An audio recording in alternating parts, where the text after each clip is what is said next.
काला धन वापस आएगा, आया क्या? सो स्मार्ट सिटी बनेगी, बना क्या? रोजगार मिलेगा, मिला क्या? बेटी बचाओ और बेटी बचाओ और बेटी पटाओ कहते हैं प्रधानमंत्री जी। कहा था कि नहीं कहा था? ऐसी तो उनकी भाषा है, जो मन में है, जो दिल में है, जो दिमाग में, वो निकल गया उनके। ये बाबा जी के मंदिर में खिचड़ी चढ़ता है और सटासट भीड़ होती है और निरहुआ सटल रहे की तरह भीड़ होती है। तब कोरोना नहीं है, यह बेरोजगारी की, महंगाई की, तो हमने उठाया है बीड़ा इनको साफ करने का। तो मोदी जी, योगी जी डर गए थे, तो उन्होंने कहा कि लाल रंग खतरे का रंग है। हुई थी जो कानपुर के व्यापारी थे, उनके खून का लाल रंग इनको नहीं दिखा। चल के पढ़े लिखे नौजवान बेटियां भी थी उसमें और लाठियां मारी जा रही थी। जवाब में से हो रही है घुटन, तो दबाइए साइकिल का बटन। आज उपस्थित है जनपद गोरखपुर के कंपीरगंज विधानसभा क्षेत्र अंतर्गत, और आज हमारे साथ मौजूद हैं समाजवादी पार्टी से तैयारी करे कंपीरगंज विधानसभा से काजल निशा जी। आइए हम सीधा बात करते हैं, संवाद करते हैं। बहुत बहुत स्वागत नेताजी हमारे फास्टर प्लस न्यूज में। आपका भी बहुत बहुत धन्यवाद। बात करेंगे नेताजी, बात करने से पहले कि आप फिल्म अभिनेत्री हैं और राजनीतिक क्षेत्र में किस मंसूबे और किस बदलाव के साथ आप आई हैं? मैं अभिनेत्री भी हूँ जी, समाज सेवी भी हूँ, कवित्री भी हूँ। समाज सेवा के उद्देश्य से गोरखपुर मेरा ससुराल है, मेरा घर है। बेटी की डोली जो है वो मायके से उठती है, लेकिन अर्थी ससुराल से उठती है। ताउम्र ता जिंदगी बेटी अपने ससुराल को संवारती है, सजाती है एक बहू बनकर। और जितना घर में गंदगी होता है झाड़ू मार कर साफ करने का हमेशा प्रयास करती है।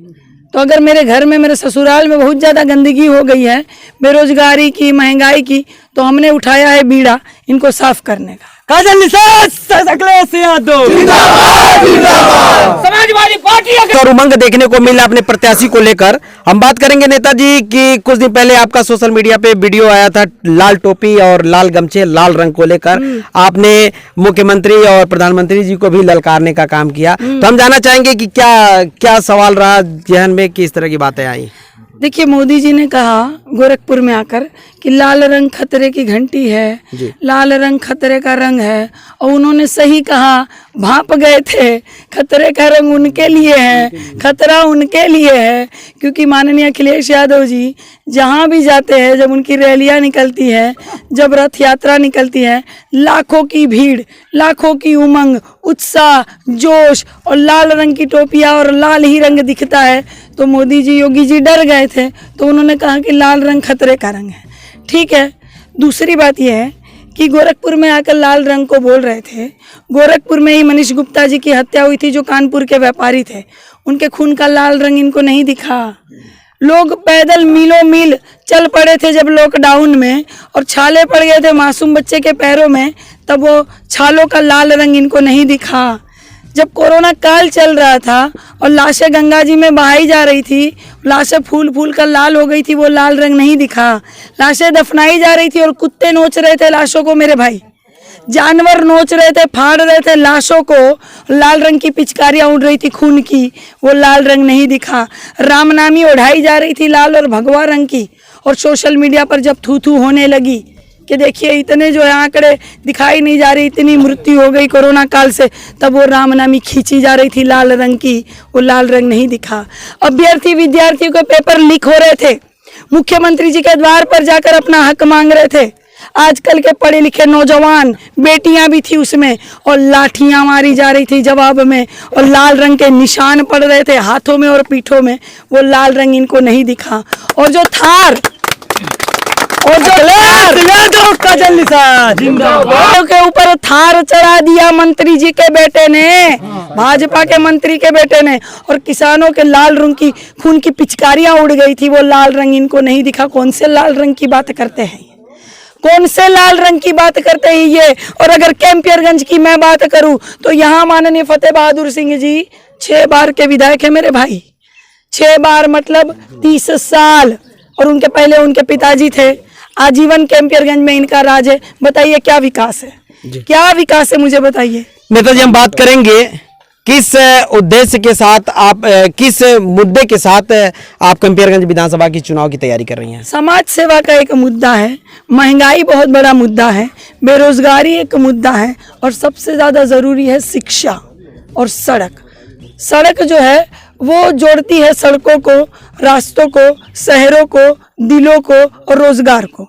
और शिक्षा बहुत ज़रूरी है जो भाजपा सरकार में नहीं मिलती है।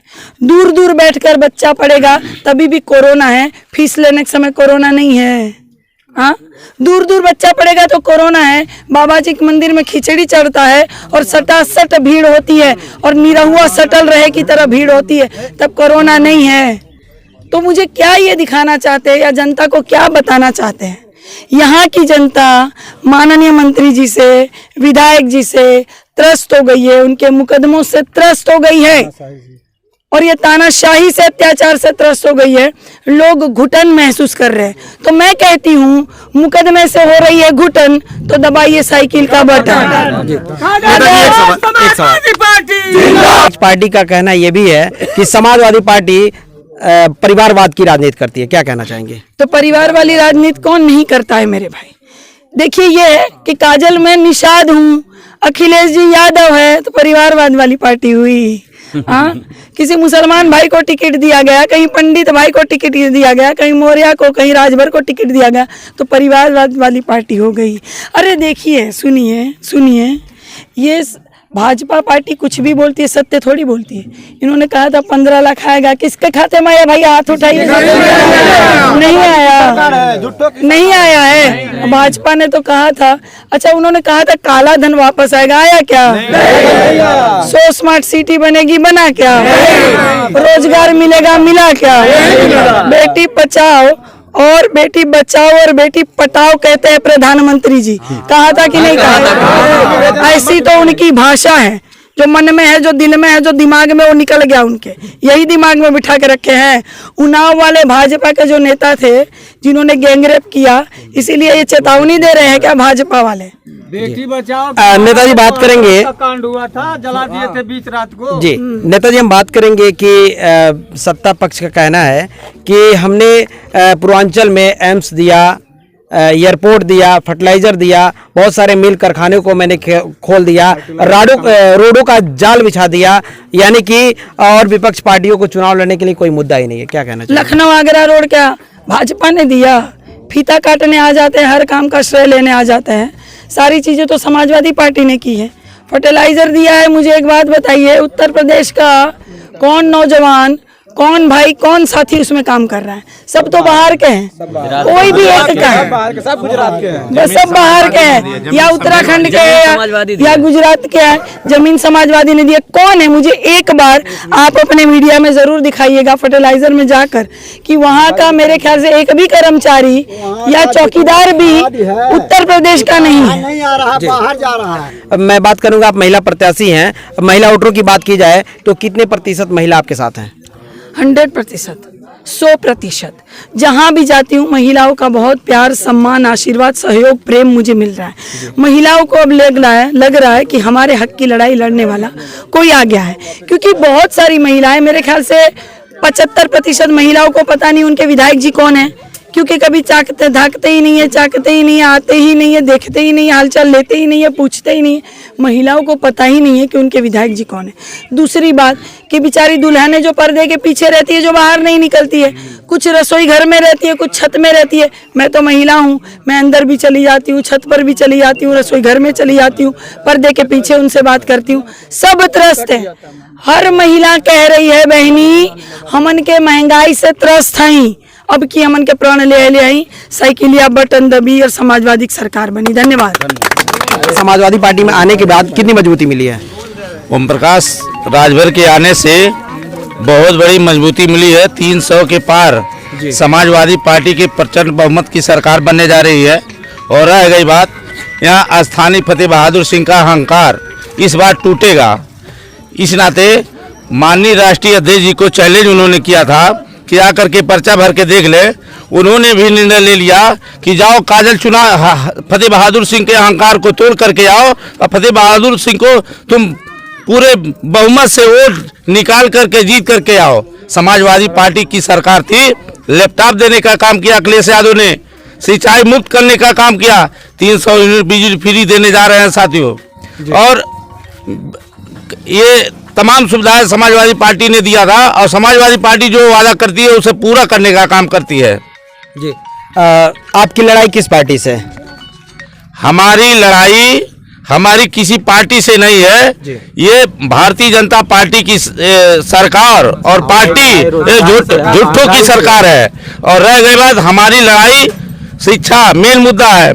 आज पूरे प्रदेश में, देश में बड़ी बड़ी अमित शाह और मोदी रैलियां कर रही हैं, उनको कोरोना नहीं है, तब कोरोना नहीं है। आज शिक्षा व्यवस्था जो है चरमरा गया है, स्कूल बंद है, फीस ले लिए जा रहे हैं, स्कूल बंद है, और इस नाते बंद कर दिए हैं कि शिक्षा प्राप्त कर लेंगे तो जो है अपना अधिकार हक मांगना शुरू कर देंगे। नेताजी बात होती है विधानसभा पे, चूंकि विपक्ष पार्टियां और सभी पार्टियों का कहना यह है कि आपकी प्रत्याशी जो है एक फिल्म अभिनेत्री हैं और चुनाव अगर जीत जाती हैं तो ये मुंबई चली जाएंगी, तो विधानसभा का विकास कैसे होगा?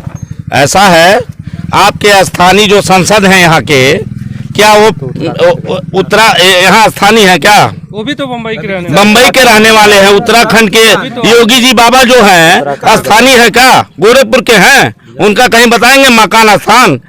उत्तराखंड के रहने वाले हैं, समझ रहे हैं?